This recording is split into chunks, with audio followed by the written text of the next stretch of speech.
The following movie is rated R.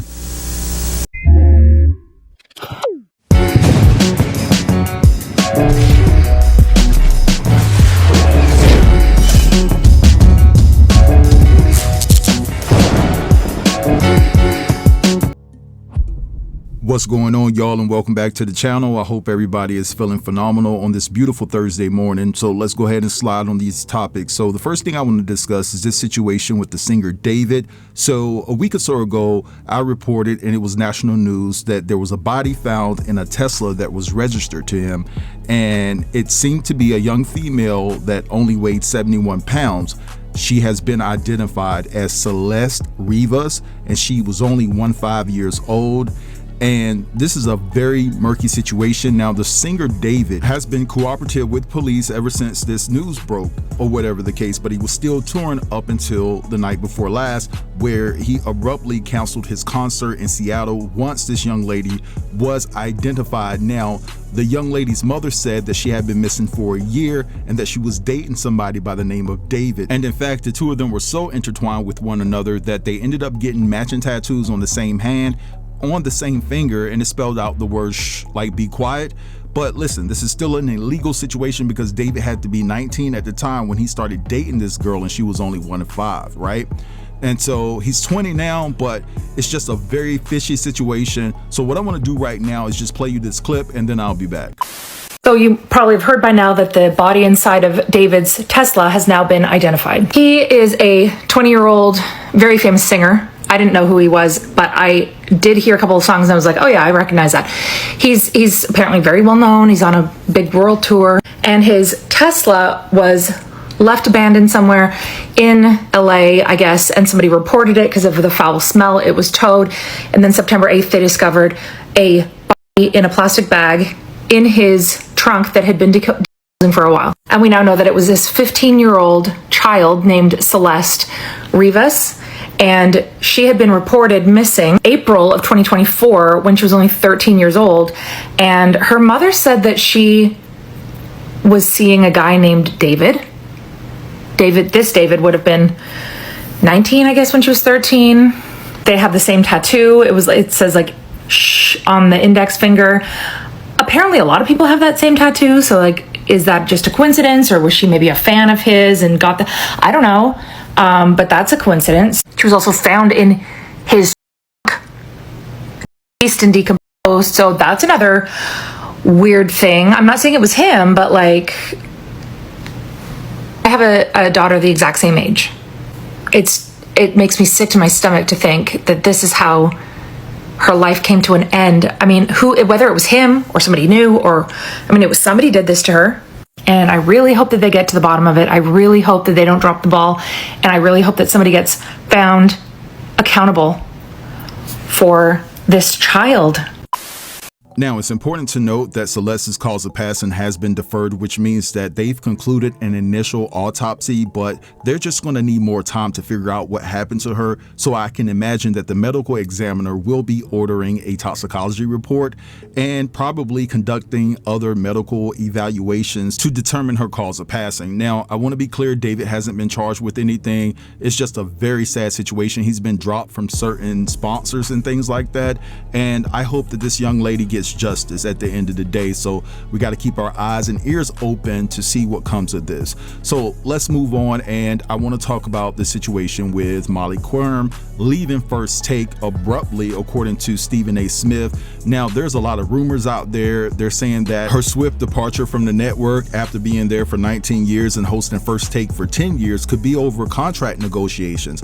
I'm also hearing that there was a rift between her and Stephen A. Smith, and that she didn't agree with him politically. So these are just rumors. We don't know, but I'm pretty sure something is going to come out. But I think it has to be very serious because Molly is a very serious woman, and for her to not play out her contract that she was already signed to until the beginning of the year, and for her to just like ghost the show, there has to be something very serious boiling behind the scenes. So what I want to do right now is play you guys a couple of takes, and then I'll be back. Is something big about to happen at ESPN after the abrupt departure of Molly Qerim? Molly Qerim, who has been with ESPN since 2006, was offered a contract, didn't accept it, and ultimately chose to move on from the company and from the show First Take. Which, first of all, First Take has already been unbearable to watch. I think without Molly, it's 100% unwatchable. You're not going to be able to reel in Stephen A. and Mad Dog now. She at least tried her best. The show's going to suck. However, people said that Molly was supposed to play out the rest of her contract until the end of the year, and then she was going to leave, but then she just left abruptly, immediately, and people think that there's something fishy going on. When there's smoke, there's fire. Because we heard the news that she was going to leave at the end of the year, and then out of nowhere, Stephen A. came on at the beginning of the show, welcoming everybody to First Take. Usually that's something Molly does, and he said that she basically just left out of nowhere. And this is a statement that Molly put out saying that the news came out earlier than she intended, and it's not the way that she hoped, and then she thanked everybody. However, Stephen A. today on his podcast made a statement, and it makes it seem like there's something a lot bigger going on, and could people at ESPN be in a lot of trouble due to her departure? That story is for her to tell. Do I have an idea? Of course I do. Am I going to share it with you? No. Because again, that's her story to tell. A very ominous statement from Stephen A. And listen, I can't speculate as to what's going on because I have no idea. But what I do know is that First Take is going to be even more unbearable than it already is without Molly.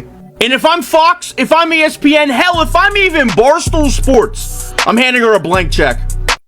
All right, so we just heard all of that. Now, I was going to implement another video, but I don't want to be too long-winded. But I will say this. Stephen A. Smith, whether you like him or hate him, he has a lot of pull at ESPN. And if it was over contract negotiations, I'm pretty sure that he could have gotten Molly what she absolutely wanted. I think this is bigger. I think this is absolutely deeper. And I think it's between Molly and Stephen A. on a personal level, if I'm just going to keep it all the way a buck. And I will go out on a limb and say this. I feel like there could be a potential lawsuit coming from Molly. I just feel like she's just that serious of a woman. She's always presented herself like that. You're not going to play on her top at all. And so whatever it is, for whatever reason, I just hope that ESPN gets ready to brace themselves for this lawsuit because I feel that it's that serious. It's to that magnitude. But anyway, shout out to Molly and her future endeavors. So let's move along, and I want to talk about Jimmy Kimmel because he's been suspended indefinitely because of his remarks pertaining to Trump and how Trump seemed to be a bit dismissive to the reporter when the reporter was asking him about his so-called good friend Charlie Kirk. And all of a sudden, the next thing you know, the network decided to drop Jimmy Kimmel. And so what I'm going to do right now is I'm going to play you what Jimmy Kimmel said, and then I'm going to play you responses from people that are looking at this situation, and they're like, wow, how did he get canceled for this? So sit tight, and I'll be back. We hit some demolition, construction. This is not how an adult grieves of someone he called a friend. This is how a 4-year-old mourns a goldfish. ABC just pulled Jimmy Kimmel live off the air after his Charlie Kirk remarks, and they did it because they feared Trump would retaliate. That's a soft move. No rules were broken. This was just pure political fear, and that's corporate fascism. And it's also been confirmed that they felt that Jimmy Kimmel didn't even say anything over the line. They just feared Donald Trump. You can pause and read.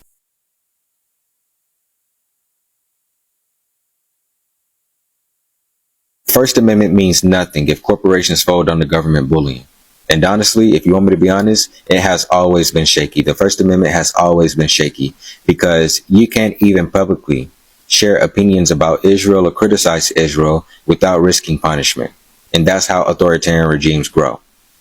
They silence media voices and control the narrative. We saw it in the 1930s in Germany. And we see it today in the United States of America. Kimmel wasn't even canceled by the people. He was silenced by corporate fascism for hurting conservative feelings. And honestly, that shows how far they'll go to make America as far right as possible. Democracy is fading and we are standing at the doorstep of dictatorship. Matter of fact, we are in a dictatorship. We are in it. And if MAGA succeeds, there will be no going back. There was a club for people that disliked Jimmy Kimmel. I'd be in that club. If there was a #1 hater club of Jimmy Kimmel, I would be in that club.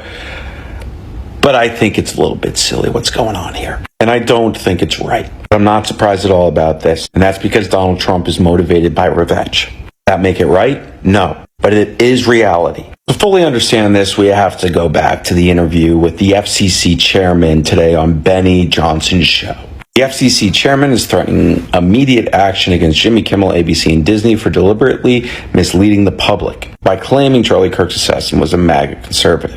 Brendan Carr calls Kimmel's malicious lies as truly sick and says that they should result in Kimmel's immediate suspension and may lead to ABC losing its broadcasting license. I'm sure you've seen the clip by now, but that quote was, "The MAGA gang is desperately trying to characterize this kid, Charlie Kirk, as anything other than one of them, and doing everything they can to score political points from it." As anything other than one of them doesn't directly translate to, oh, one of them did it. It could mean that, but it's up for interpretation. It's become clear, thanks to reporting from Rolling Stone, that in the hours leading up to the decision to pull Jimmy Kimmel, two familiar sources with the matter say senior executives at ABC, its owner Disney, and affiliates convened emergency meetings to figure out how to minimize the damage. Multiple execs felt that Kimmel had not actually said anything over the line, two sources said, but the threat of Trump administration retaliation loomed. Now, that's not really good. The government retaliating on media, bad. I will say that's nothing new. We do know that social media platforms feared retaliation from administrations in the past, like the Biden one, in regards to COVID information. Does that make it right? No, but you have to remember, this is eye for eye in Trump world. Trump hasn't forgotten that he was deplatformed from every social media app back in 2021. And this is how Jimmy Kimmel responded. Live look, Trump's bathroom, account suspended, small hands. Which is fine. Am I laughing at it? No, but I mean, it's fine. Trump hasn't forgotten about things like this. We have to also remember Trump loves TV. He watches TV all the time. And he doesn't like when people say bad things about him. So if you say bad things about him on TV, he remembers. And that's why he responded like this. Great news for America. The ratings challenge Jimmy Kimmel show is canceled. Congratulations to ABC for finally having the courage to do what had to be done. Kimmel has zero talent and worse ratings than even Colbert, if that's possible. That leaves Jimmy and Seth, two total losers. Sorry, funny, come on. The ratings are also horrible. Do it, NBC. President DJT. Crazy times we're living in. But yeah, my general takeaway here is no good. This is no good. First Stephen Colbert and now Jimmy Kimmel. So it seems as though that you have to watch everything you say, even on social media. You have to watch everything you say nowadays because you'll end up getting shadow banned, your page will get canceled or whatever. And so they're controlling the narrative here. And it's just a sad day in America where you don't have the right to really voice your opinion anymore. And I can understand going way left and saying something extremely brutal and extremely disparaging, but at the end of the day, in my honest estimation, free speech has always been compromised. Listen, you have people that work regular 9-to-5 jobs that have TikTok pages, Instagram, Facebook, and so forth and so on, and they go on their social media pages to voice their opinions, and their employers are checking in on them, and if they don't agree with your political ideology, yo, you're toast. You're getting fired. And on top of that, you can be respectful with your opinion and they still don't care. If they don't agree with you, they're going to create that paper trail, start writing you up for little itty bitty stuff and things of that nature until they accomplish their goal of getting you out of there. But anyway, I'm gonna let this slide. I want you guys to feel free to drop down in the comments and let me know what you think about everything I discussed in this video. Don't forget to like, comment, share, and if you're new here, go ahead and sub to the channel. I'll get with you guys later. Have a beautiful day. Thanks for watching.